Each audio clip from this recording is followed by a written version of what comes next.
रविंद्रनाथ टैगोर ने एक बात कही थी। उन्होंने कहा था अगर भारत को समझना है, अगर भारत को समझना है, बैठ जाइए आप।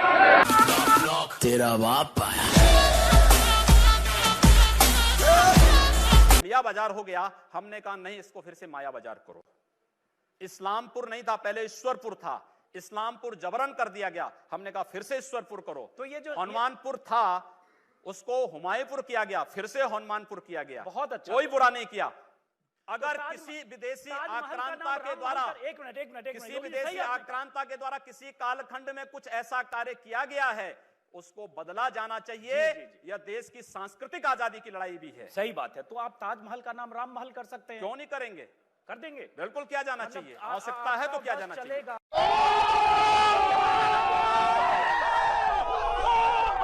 प्रतिबंध लगा दिया, डीजे नहीं बजेगा, शंख नहीं बजेगा, घंट नहीं बजेगा, घड़ियाल नहीं बजेगा, पंडाल नहीं लगेंगे। तो जब मेरे पास ये प्रस्ताव आया कि पहले ये होता था, मैंने कहा भाई ये भगवान शिव की भक्तों की यात्रा है, ये शव यात्रा नहीं है। इसमें सब बजेंगे, इसमें डीजे भी बजेगा, शंख भी बजेगा, घड़ियाल भी बजेगा, नगाड़े भी बजेंगे, और इनके स्वागत की तैयारी जगह जगह करो और हेलीकॉप्टर से पुष्प वर्षा भी करते जाओ। तेरा बाप आया। सामने कोई मानव होगा तो उस मानव को आप ये मान सकते हैं कि आपने एक थप्पड़ मारा, आप दूसरा थप्पड़ भी सहन कर सकते हैं। लेकिन अगर सामने दानव है तो अगर मारना एक हाथ से मारता है, दूसरा हाथ से उसका जवाब भी दीजिए। मैं एक सन्यासी हूँ, अगर हमें शास्त्र का प्रशिक्षण दिया गया तो शास्त्र के साथ साथ शस्त्र का भी। अगर हमारे हाथ में एक हाथ में माला है तो दूसरे हाथ में हम भाला लेकर के भी चलते हैं। कहना चाहते हैं जिन्हें पाकिस्तान प्यारा है वे पाकिस्तान में जाएं।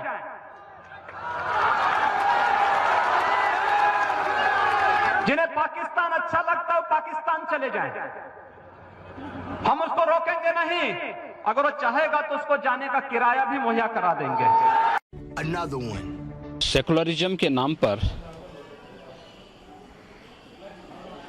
इस देश के अंदर वामपंथी विचारधारा के कुछ कथित लेखकों और कलाकारों ने जिस प्रकार से अब भारत विरोधी स्वर ही, यानी अब भाजपा का नहीं बल्कि भारत विरोधी स्वर ही उठाना शुरू किया है, दुर्भाग्य से उस स्वर के साथ शाहरुख खान जैसे लोगों के भी स्वर मिले हैं। और ये पहली बार नहीं हो रहा है, इससे पहले भी इस प्रकार की हरकतें उनके द्वारा हुई हैं। शाहरुख खान को इस बात को याद रखना चाहिए कि अगर इस देश का बहुसंख्यक समाज उनकी फिल्मों का बहिष्कार कर देगा तो एक आम मुसलमान की तरह उनको भी सड़कों पे भटकना पड़ेगा।